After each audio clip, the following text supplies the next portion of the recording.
You ask Tiger to calculate. This deals with linear inequalities with one unknown. The final result is d equal or smaller than 2. Let's solve it step by step. Group all constants on the right side of the inequality. Subtract 1 from both sides.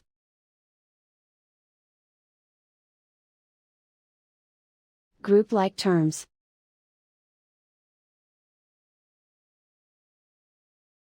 Simplify the arithmetic.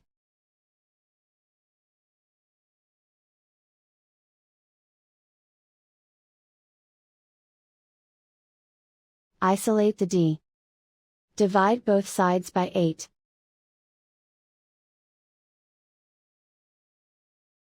Simplify the fraction.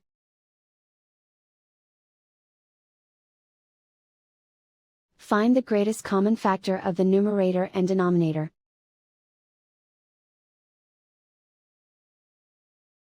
Factor out and cancel the greatest common factor.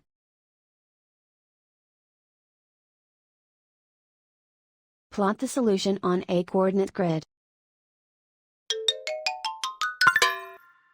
And so the final result is d equal or smaller than 2.